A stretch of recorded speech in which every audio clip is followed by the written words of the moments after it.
최근 관세협정이 일본과 똑같이 15%로 타결되면서 좀 아쉬움이 있었습니다. 글로벌 경쟁이 치열한 지금 이런 상황을 반복하지 않으려면 대한민국은 더 강력한 국력을 갖춘 세계적 강대국으로 도약해야 합니다. 지금부터 저출산, AI, 반도체, 국방력, K문화, 조선업 등 대한민국의 핵심 과제에 대해서 현실적이면서도 미래지향적인 해결책을 제안합니다. 첫 번째 주제는 지금 당장 시급한 저출산 위기입니다. 안녕하세요.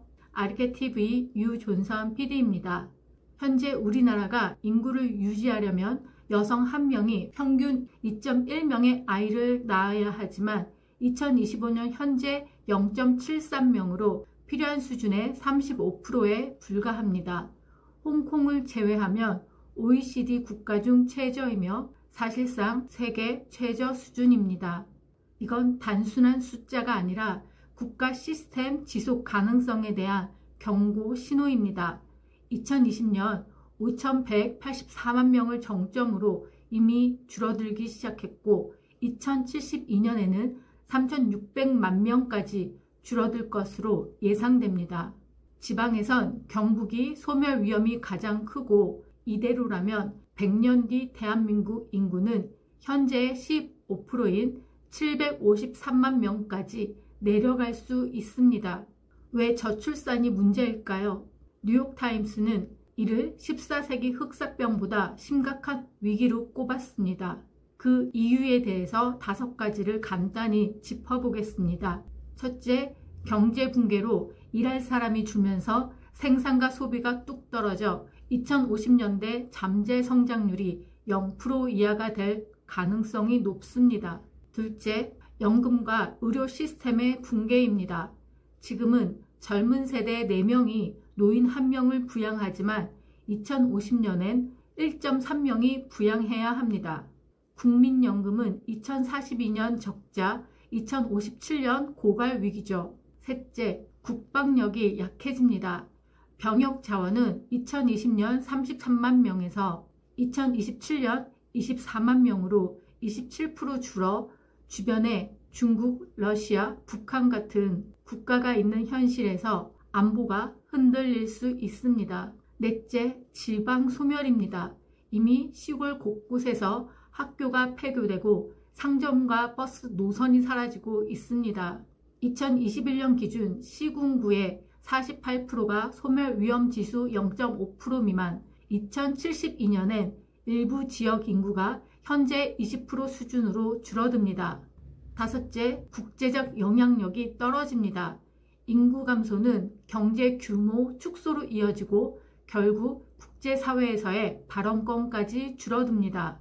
이처럼 인구 감소는 국가 차원의 문제를 넘어 당장 가정의 삶과 연결됩니다. 특히 맞벌이 부부의 가장 큰 고민은 아이 돌봄입니다. 공공 어린이집과 아이 돌봄 서비스는 저녁 7시 이후엔 대부분 운영이 끊깁니다. 민간 어린이집은 월 80만원 수준으로 부담이 큽니다. 2025년 결혼 가구의 47%가 맞벌이인데 61%가 아이 돌볼 사람이 없다고 답했습니다. 저녁 시간에 아이를 맡길 곳이 없어 난감한 경험 여러분도 있으시죠? 사교육도 큰 문제입니다. 2024년 초등학생의 86%가 사교육에 참여하고 가구당 평균 약 480만 원을 지출했습니다. 부모들은 아이가 경쟁에서 뒤처질까봐 주 3회 이상 평균 2.5개의 학원을 돌게 하죠. 영어 유치원은 월 120만 원, 강남은 150만 원이 넘습니다. 이 사교육 지옥으로 부모도 아이도 모두 지쳐가고 있습니다. 그렇다면 지금까지 정부의 저출산 대책은 효과가 있었을까요? 정부는 2026년부터 2023년까지 380조 원을 투입했지만 0.72명으로 떨어졌습니다. 국회 예산정책처 분석에 따르면 이 예산의 직접 출산 육아 지원은 2022년 기준 38%뿐이었고 청년 창업 지원, 프로스포츠팀 운영, 템플스테이 같은 항목까지 저출산 예산으로 분류되며 효과가 떨어졌습니다. 대학 인문학 강화 프로그램도 저출산 대책으로 둔갑했습니다. 이처럼 정작 아이를 낳고 키우는데 직접 도움이 되는 정책보다는 온갖 사업들이 저출산이라는 이름으로 예산을 받아가면서 정책 효과가 완전히 분산되었습니다.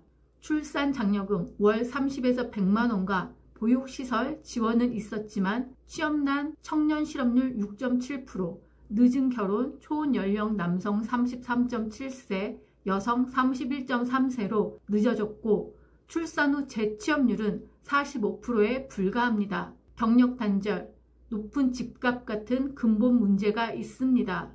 서울 아파트 평균 12억 원 등 높은 집값이 발목을 잡습니다. 이제 저출산을 풀어볼 현실적인 전략 4가지를 제안합니다. 첫 번째는 미래세대 성장 채권을 제안합니다. 아이를 낳으면 첫째 아이 3천만 원, 둘째 아이 5천만 원, 셋째 아이 이상 8천만 원을 국가 성장 채권으로 지급합니다. 현금이 아닌 채권이며 GDP 성장률과 연동 플러스 마이너스 3% 범위에서 경제가 성장하면 가치도 함께 상승합니다. 성장 단계별 사용은 0.6세 유치원 교육비, 병원비 같은 육아비용, 7에서 19세까지는 학원비, 교재비 등의 학습 지원, 20세 이후 대학 등록금, 창업자금, 사업계획서 심사 후 지급, 주택 구입 초기 자금 등입니다. 모든 채권은 전용 계좌에서만 사용 가능하며 사용 내역을 감사해 오용을 방지합니다. 이 정책의 핵심은 패러다임 전환입니다. 지금까지는 아이 키우면 돈 많이 든다 였다면 이제는 아이를 키우는 것이 곧 경제적 자산이 되는 구조로 전환하는 것입니다. 재원 조달은 우리나라 신용등급이 AA 수준이기 때문에 장기 저금리 국가채 발행이 현실적인 대안으로 평가됩니다. 현재 연간 출생아 24만 명 기준으로 차등 지급 시 연간 약 8에서 10조 원 수준의 예산이 소요될 것으로 예상됩니다. 해외 사례를 보면은 싱가포르는 2023년 2월부터 첫째 아이와 둘째 아이에게 약 1,000만 원, 셋째 아이 이상은 약 1,200만 원의 베이비 보너스를 제공합니다. 싱가포르이 이렇게 현금 지원 중심의 보너스를 운영하고 있지만 이보다 더 강력하고 지속 가능한 구조로 GDP 연동형 성장 채권을 제안합니다. 재정 부담과 인플레이션 우려는 있지만 저출산 위기의 심각성을 감안하면 이 정도 파격적 정책이 필요합니다. 기대 효과는 5년 내 출산율 1.2명 달성하며 교육비 채권으로 사교육비 30% 부담 완화, 가계 소비 여력 확대와 교육 격차를 완화할 수 있습니다. 신혼부부의 주거 만족도를 80% 달성해 결혼 기피 현상 완화에 기여할 수 있습니다. 부모의 부담 감소로 소비 진작 효과, 인구 증가, 내수 확대로 장기 경제 성장 가능성이 있습니다. 무엇보다 출산에 대한 사회적 인식에 근본적인 변화가 있습니다. 이 정책은 동시에 글로벌 핵심 인재 10에서 20만 명 단계적 유치 프로젝트를 병행해 AI, 반도체, 바이오 인재에게 영주권, 시민권 패스트트랙과 5년간 교육 주거 지원을 제공합니다. 두 번째 전략은 지방 정착 패키지입니다. 지방에서 아이를 낳으면 10년간 공공주택 무상 제공하고 이후 시세보다 저렴한 가격으로 분양 기회를 부여합니다.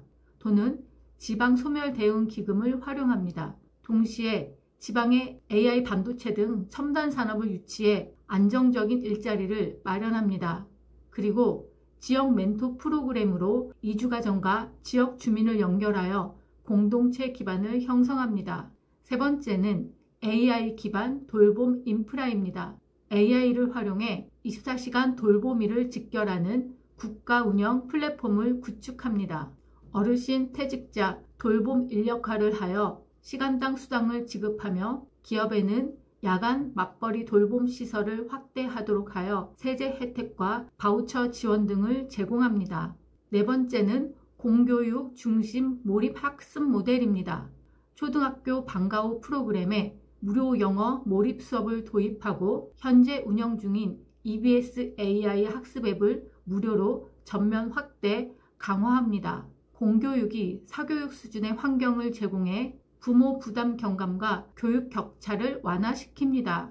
공교육을 문화적 신뢰 기반으로 재구축하는 것이 중요합니다.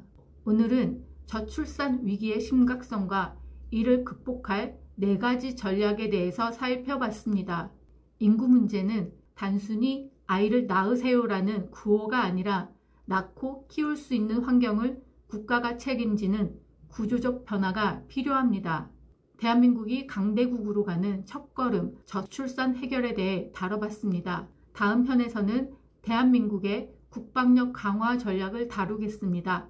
K2 전차와 K9 자주포를 앞세워 세계 방산시장 탑5를 향해 나아가는 한국. 우리의 무기 수출이 어떻게 경제와 안보를 동시에 키우는지 구체적으로 분석해 보겠습니다. 여러분은 어떤 환경이 되면 아이를 낳고 키우고 싶으신가요? 의견을 댓글로 남겨주세요. 구독과 좋아요, 알림 설정도 부탁드립니다. 아르케TV 유존선 PD였습니다. 안녕.